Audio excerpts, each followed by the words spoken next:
an incredible journey, and I like to tell people that no matter what you're looking for, you'll find it in Vietnam. When you look in their eyes, because they're so innocent, there's just a connection. There's something about these people here that enriches my heart. How strange that the most traumatic time of my life could turn into the most blessed time of my life. The kids just steal your heart away. The Dove Fund is an ongoing history of the love for the people of Vietnam coming from the U.S. You know, we put in such a tremendous effort helping make the Dove Fund such a major success. Every member on the board and every member that is not on the board, they bring a lot to the Dove Fund. We don't have any people in this charity that are just standing on the side. When we are in Vietnam and we see the needs of certain communities, you know, we identify the needs right away. We're building schools, we're building medical clinics, we've done water projects, we've done scholarships. Being part of the Dove Fund is just a blessing, not only for the people of Vietnam, the children of Vietnam, but for the members of the Dove Fund. I mean, it offers tremendous healing. And strolling that village now with not an automatic weapon in my hand, but instruments of love and opportunities for education for those children. The people receive us tremendously, open arms. They're so happy about what we're doing for the children here and the people in the poor areas of Vietnam and Quang Tri. It'll be very touching to see the children able to enjoy the peace and tranquility that they have now. The challenge is to spend as much time learning about these people, learning about their culture, and see what they need. I'm in charge of working with the Foreign Relations Departments in Quang Tri, along with the chair and others to find different projects for the Dove Fund. You know, to see the culmination of our efforts, seeing the schools, seeing the children. The children, really, they struck me. The children are so precious. They need it. They need the schools.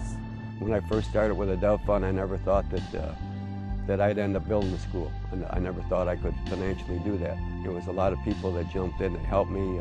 If you've never done it, it'll take your breath away when you get off of that bus and you see the school that you basically dreamed of for quite a while, in my case. And what you have to understand in these small villages, when you build a school, the day you show up to dedicate that school, the whole village will be there. And these are people that have to work every day. Their life depends on them working every day of the year. And they will take a day off, put on their best clothes, and come to that school just to see you and the group of people that built that school for them, and they are very thankful. But the kids just steal your heart away. What really struck me was when the children were singing, and you looked in their eyes, felt the heart.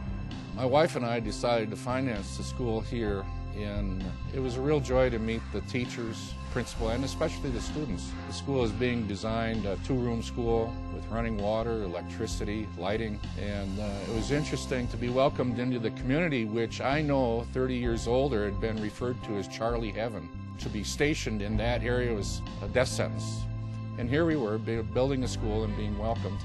It was really a special event. It meant a lot to me.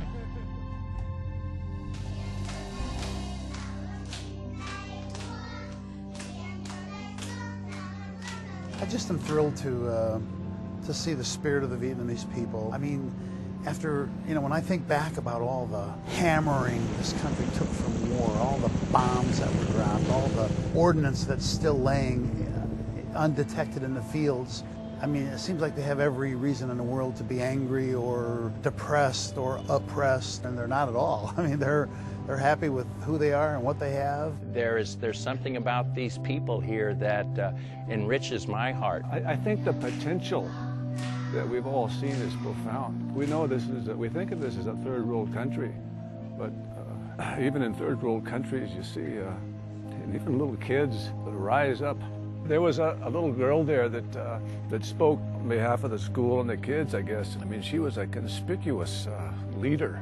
She was speaking Vietnamese, but I felt like I could almost understand her. I mean, she was poised and she was dignified and she spoke loudly, and I thought, she's going to be the future here. It'll be a good future. There's just a connection. When you look in their eyes, because they're so innocent, and you just connect with them. It's just people to people. I think that the Dove Fund will expand because we have more and more people with a love for the people and children of Vietnam. We're just doing so many positive things here, both to help our veterans and to help the people of Vietnam. When I left here in the end of 1969, I never dreamed I would ever come back. How strange that the most traumatic time of my life could turn into the most blessed time of my life. What a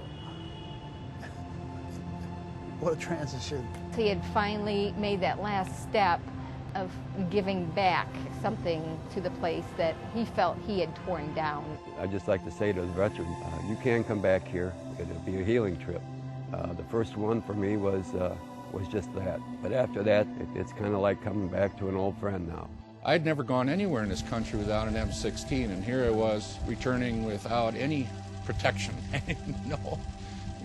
I had no idea how I would be able to function here. I've been here 4 times, and these people are the most gracious people I've ever met in my life. My most vivid experiences had been 35 years old, but I relived them every single day. There's no animosity here. The people are very loving, and that strikes me as unbelievable for what this country went through during that war. I thought everybody was going to hate me. I thought I was going to step right back into the same realm that I left, and it wasn't that way at all. They have put the war behind them, and as a nation they were able to do something that I had never been able to do. I was able to get some closure. So it's been good for me to add to my experiences by returning here and to reach a balance in my life that I'd never had before. Now we're coming back, and I think, they're getting to do what they sought to do the first time. And so I hope to interest any veteran of the Vietnam War in participating in the Dove Fund and finding a way to return here on their journey. Vietnam has given me a whole new life. It's like being, quote, born again. It's a communication with my heart and my soul. I'd recommend that if you're going to come back here, make it a meaningful trip by participating in this Dove Fund experience. It's a huge opportunity to do some great humanitarian work and to get some healing for yourself at the same time. It brings more loving, it brings more healing, and brings more understanding for the people of Vietnam.